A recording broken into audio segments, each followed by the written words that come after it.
prices. We're not going to fund ICE until it's law abiding. Trump is spending billions of dollars, your money, on this chaos when he could be investing in lowering your healthcare costs. So we're fighting back.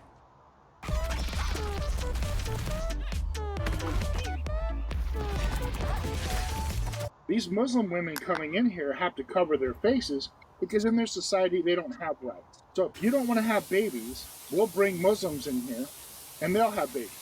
And that's the reality. I'm completely against the status quo. I don't think the status quo is sustainable. You fight for the status quo. What status quo do I fight for? Wokeism, feminism. Feminism is well, unfortunately, no. Feminism and wokeism are not the status quo. They really should be, though. I think that we all should be woke feminists, yeah. Okay, and it's not sustainable, though, because if the price for women's equality is the survival of the species.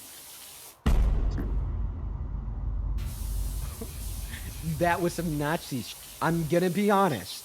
Excuse me. I'm gonna be honest. Why I believe that. Sure. I'm not sure. the only person. I will give you the mic so you could explain why you believe that. But I want to make it clear that did sound like some Nazi. So explain to us. Wow.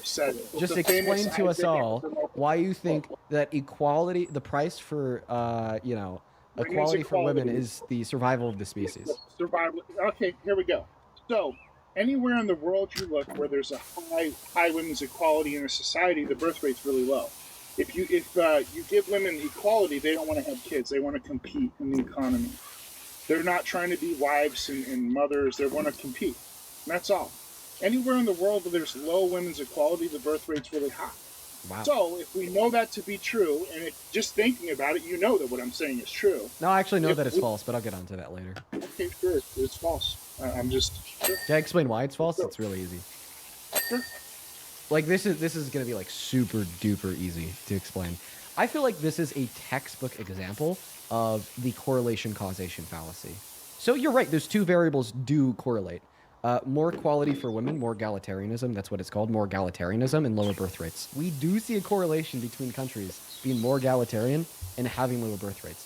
But that's not the variable that's causing lower birth rates. The variable that's causing lower birth rates is higher qualities of life for everyone. Like, seriously, countries that are more egalitarian are also countries that typically have a higher average GDP, are typically countries where people have more economic mobility, are typically countries where people are better supported, and are typically countries where people are happier. And for whatever reason, there's this phenomenon that when people are happier, when people are making more money, when people are better off, they just don't want to have as many children. So what I would argue is that this factor of a decline in birth rates is being caused by an increase in like average overall levels of happiness and real median wages compared to equality for women.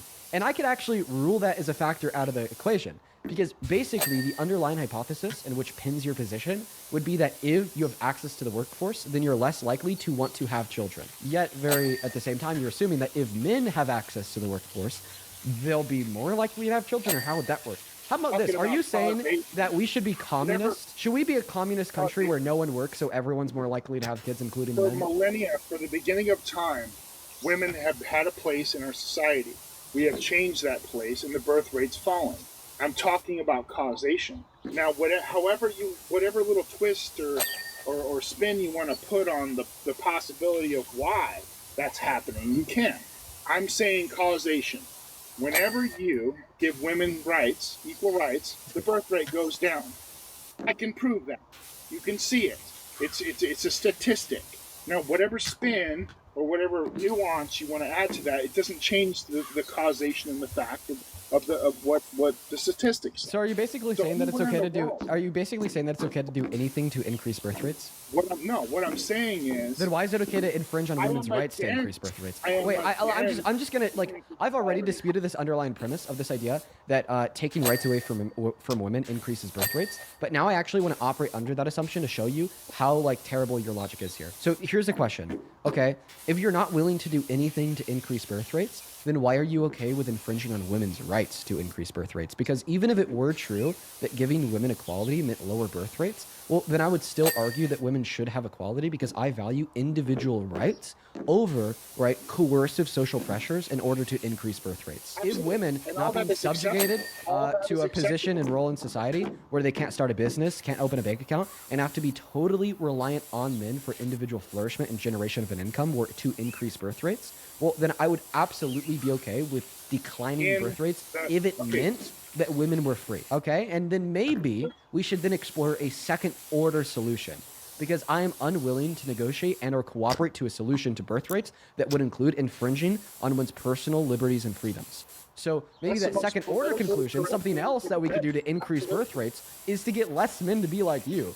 Like you understand that when men think like you are wholly unattractive to women. And that's possibly one of the reasons why, you know, you're a 45-year-old virgin chud. And what I'd argue here is if that you thought more like me, and you thought more like reasonable men. Insult is the last refuge of a fool. Well, unfortunately, insult is the last refuge of a fool. Unfortunately, let me say this to you. Unfortunately, it was geared as an insult, but an argumentative point too.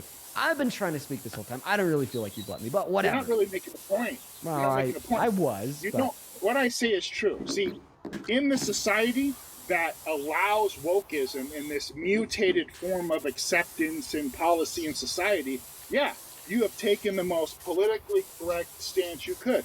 Bravo. Bravo. That can get you whatever in this society has to offer. But what I'm saying is when you take away the norms of society, which can happen very quickly. Like yesterday, Verizon went down. Take away the cell phones for a month. Take away the electricity. And all of a sudden, women don't survive without men. And that's a reality. That's a fact. They just do not survive as well as men. You know, but we want to ignore the reality of our environment and reality. We want to say we have these social norms, when in reality they're just fake and it's mutated. You know what? You've actually finally said something that's right. When you said that women don't survive as well as men, you were right. Because I think they survive better. And here's my evidence. Don't worry, I got it. I think that women have a higher ability and better ability to regulate and control their emotions. And I think that would give some upper hand to survival. And this is both driven... Disagree. Okay. Well, should I give my argument in the affirmation of the idea that they have bigger and better emotional regulation compared to men? Or do you want to give your argument against that notion first? Because I can go wouldn't believe the evidence you would present. Okay. Well, let's start here. I'm going to give you evidence, and I want to tell you where I'm going. I'm going to give you the evidence that women have more emotional regulation than men, and then I want you to tell me where I'm getting it wrong. There's actually a ton of evidence that women have better emotional regulation than men. We'll start off with the empirical evidence, just what we see in society. So I'm led to believe that women have better emotional regulation when compared to men, via the fact that all of the empirical fields that are exacerbated by emotion and irrationality are just dominated by men. I'll give you a couple examples here. Men commit 92% of all violent crimes. And maybe your response there is, yeah, Dean, violent crimes are emotional and irrational, but the reason why they're predominantly committed by men is because they're physically stronger on average. Well, dude, I'm even talking about violent crimes in which do not necessitate any need for physical strength, like cyberbullying. 90% of cyberbullying cases are by men, okay? And then the second argument that I make here, the second data point, would of course be, let's see here, reckless driving and drunk driving. Those two things are incredibly emotional and incredibly irrational. But then for whatever reason, men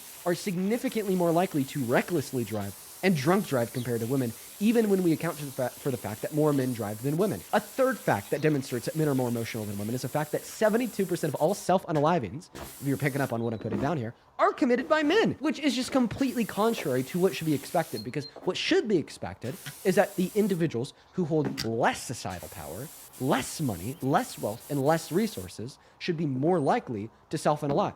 But then, for whatever reason, when we look at this dichotomy of men and women, men hold more societal power, more wealth, more resources, more money, and they're more likely to self-unalive. And then my fourth data point here would be is that when we look at the fields that are indicative of more rational thought and emotional maturity, they're dominated by women. Women outperform men in school at all levels. Women get more degrees in school than men at all levels. Women outperform men in fields where emotional regulation and stress control is important, like surgery. Although 75% of surgeons are men and 15% of surgeons are women, if you're operated on by a woman, you're significantly less likely to die or to experience any negative postoperative results. This was proven by the most reputable study ever conducted, by the way. The American Medical Association did this on 1.6 million patients in 6 continents over 10 years. Consistently, if you're operated on by a woman, you're going to have better results than if you're operated on by a man. Why? It's because women are legitimately biologically predispositioned to better deal with their stress and emotions than men. They have thicker dendrites on their neurons in their brain. And why would evolution give this advantage to them, may you ask? Because of childbirth. Not arguing that women have to give birth, but just simply arguing that because they can, okay, evolution gave them this upper hand of better stress and pain management. And now that I'm done giving you all of the empirical evidence for this notion, okay, that somehow women are better at dealing with their emotions than men, from looking at the different data points that are indicative of high levels of emotion being dominated by men, then looking at the different data points that are indicative of high levels of rationale being dominated by women. The final nail in the coffin here is just simply the fact that when women do EQ and IQ tests, they score higher scores than men on average. So, yeah, man, I don't really know if you're going to be able to combat that argument. It's a very nuanced, lengthy, and intricate description of why your belief is false, but we'll see what you do. Don't crash out. You went on a lot of tangents there. For some reason, you wanted to... Oh, sorry, there's just so much evidence for what I believe in. Well, so for some reason, you wanted to prove that women are emotionally more responsible, and then you said in the workforce, in certain fields, and they commit less drunk driving accidents, and so you're trying pretty hard to prove a point that they're emotionally more responsible, correct? Is that the whole reason you just said all that was just to kind of... I'll correct you. I didn't have to try hard. I just did. Like, well, I just did prove you wrong. It wasn't too hard. Okay, so that was just the point. You weren't trying to prove me wrong. You were just trying to make the point that women are more emotionally responsible in our society. Yeah, so this would make the point that women are more likely to use rational faculties than emotional faculties when interacting in the world around us. Because of that, we should allow them to lead the way. Even though for millennia, for millions of years, we've run the system the same way and we survived. But now we're changing it. And that's what I'm trying to tell you. For millennia, we have survived with the way things were. Men in charge. Okay? Women had their place, men had their place. Now we're changing that. You're going... Yes, but they're more emotionally responsible. Can we like, hey, first and foremost, I'm not making an argument that women are better at leading than men. I believe that gender war is completely a one-sided issue where you have a bunch of chud misogynists like yourself saying, men better, when in all reality, I don't think that gender informs us of enough to tell us who's going to be better at leading innately, regardless of you're a man or a woman. But I think that my point here is just to simply prove you wrong when you argue, okay, that somehow men have more emotional regulation when compared to women. And you actually used a very interesting word. You said for millennia, we've been surviving with men in charge. We certainly haven't been thriving. Maybe if, okay, over the course of human history, where we're more egalitarian and didn't tell people that they should be forced and sequestered into the home and stay out of the workforce and positions of power just because of what's in between their legs, we would have been better off. Listen, the society we live in right now could not exist if it wasn't for good men that allowed the society to be the way it was. And those good men that allowed for society to be the way as it was, as you put it, couldn't exist without a woman giving birth to them. Another pointless argument that the incelish chudge on the right make. You like to say, oh, society we have today wouldn't exist if it wasn't for men. Yes, if men didn't exist, this society wouldn't exist. Very similar to how if women didn't exist, this society didn't exist. You take 50% of the population, and regardless of what that demographic looks like, men, women, X, Y, Z, so on and so forth, the society that we have today wouldn't exist without them, because society is a cooperation between people. You remove 50% of them, regardless what 50% it is, our society is going to be worse off. How can a person feel fulfilled in themselves while they are navigating a relationship? I think it's about having meaning in your life. Having meaning in your life that's separate from your spouse or your partner, that's separate from your kids, and to pursue the things that give your life a sense of purpose and meaning And when you do that, then you don't lose yourself in relationships, you know, and you might go through a little crisis of, well, I just was a mom for 18 years and now my kids are out of the house. I would love to just speak and try to make the point here. I don't think you're understanding the point I'm trying to make. And I don't think you understand the point that you're trying to make, but of course, try your best. I would have to say that the business model that we use as humans to survive and to reproduce, we have used this business model for the dawn of time, and it's worked. We are now changing it, and we can change it because we have law and order, and we have good men that keep the bad men in check. Women have no physical power in this realm, in this reality. I don't care what you believe. Let the cell phones go down, let the police not show up, and there's going to be a whole bunch of grapes. You understand? Good men allow this society to be the way it is. And that could change in a moment. That's all I'm saying. And when I say to you that the price for the survival of the species is women's equality, I didn't say that. I didn't make that up. A genius named Isaac Asimov said that. I'm not just regurgitating bullshit that I think. Right? I'm telling you, the reason I support Trump, because it's a pushback on this mutated form of society that is not sustainable.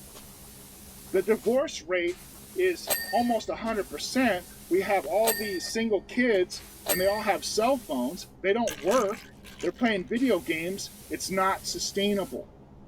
Okay? We have to work as a society. We have to work towards something. The foundation of this society is the family, and the family's broken down. That's all the point I'm making. I think that Trump is pushing back against that. Okay, I'm going to cut you off there so I can respond, so I can get you.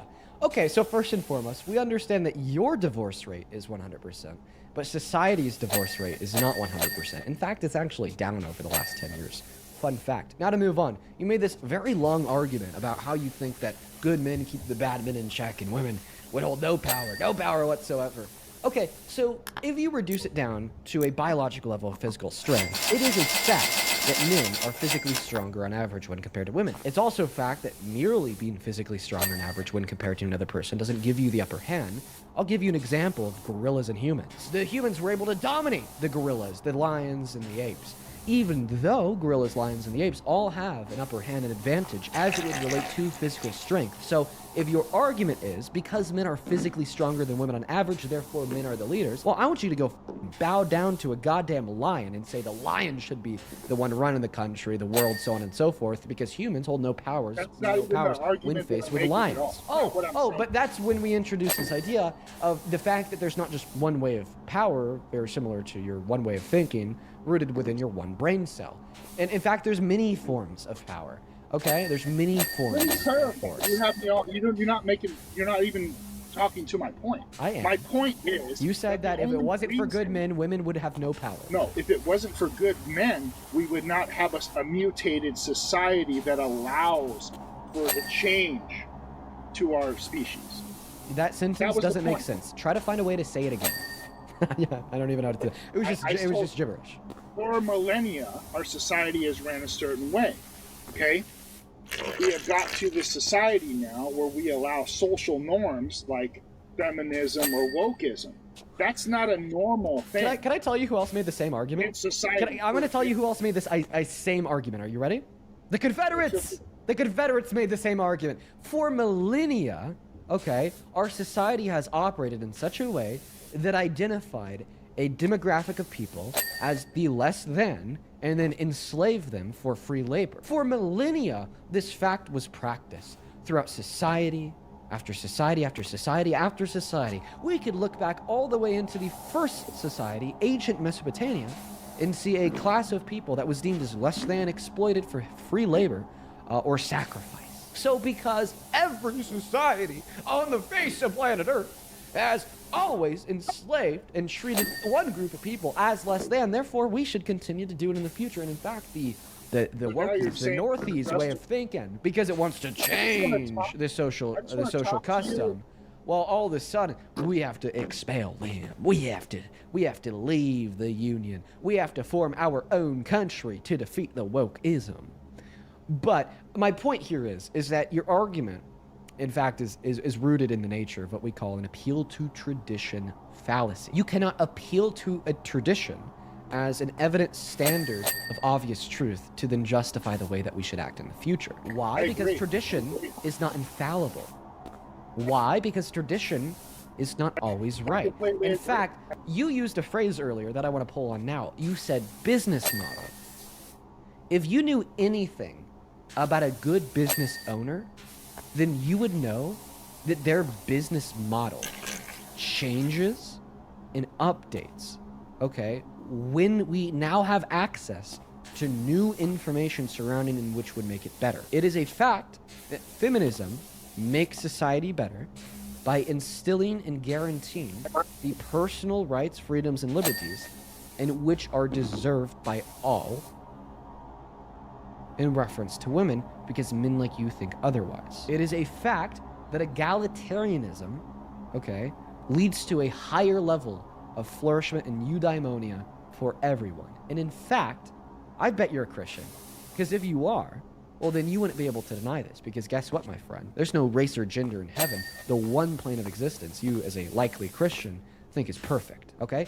It is a fact that when we're able to create a society in which governs not based upon the color of one's skin or what's in between one's leg, but rather governs based upon one's individual abilities, skills, and input into the system that they all unanimously uphold, we just simply see better outcomes, regardless if we're gauging those outcomes in the sense of culture, regardless if we're gauging those outcomes in the sense of economic ones, or regardless if we're seeing those outcomes in the sense of social/moral ones. And it's men like you who hold us back. Truly, and I mean that from the bottom of my heart. Because instead of spending your time focusing on becoming a better version of yourself, instead of focusing on your time to create a society that's better after everyone, not just other men, instead you spend your time chud maxing to hell and back, shitting on women, then probably asking yourself why the hell you don't have a wife. This is why, my friend, we understand that the women around you throughout your life have denied you, have said no, didn't want to go on that date, probably left a few with a restraining order, may I add. But this shouldn't reform your neuronal structures into being dead set on achieving this goal of the oppression of women because you think the reason why they rejected you is because of wokeism. When in all reality, the reason why women rejected you is because of the way you think. In fact, this is an example of what it looks like to escape and evade accountability. You're accountable for your own actions, for your own beliefs. Okay. And you're the reason why so many women haven't wanted to get with you. No, I'm telling you why I support Trump, because I believe I'm against these societal norms that are not sustainable. Would you support Trump if he was a woman? Excuse me? Holding all else equal, his beliefs, his past, his policy, holding all else equal, if Trump was a woman, would you still support them? Absolutely. Oh, okay. So wait. So you're saying that you would fight women empowerment by putting a woman in power? You made a lot of assumptions about me, okay? But you didn't ask or try to learn about me in any way. You know, I am actually a socialist. You would know that, but I'm a socialist who supports Trump. Isn't that crazy? But you don't want to know that. You don't know that I've read. You don't know that I've read Karl Marx, Das Capita. You don't know that I understand economics or geopolitics. Can you define socialism? You don't care. It's where the people are control of the means of production. Wow, good job, good boy. Thank you for answering my question. No, but you sat there and you insulted me. You didn't want to hear anything I said. Oh, I honestly, listen, I'm not gonna lie. It's probably just because I've heard this all so much, but like, I don't think I'm insulting you enough. Like, I could be a lot more demeaning than I am. Like, you deserve it. I'm gonna be honest. I think you deserve it. What would have changed under Kamala? What would have changed? Nothing. Business as usual. Money to the Federal Reserve. You understand? Well, for one, we wouldn't have plainclothes masked men killing women by shooting them 3 times in the heads. We wouldn't see, let's see here, people having their human and constitutional rights infringed on and violated. I think it's horrific what happens. I think it's horrific. I hate that happened. I was in Minneapolis the other day. But then you still support the guy that caused it because of your misogyny. I have a question. Do you think that men are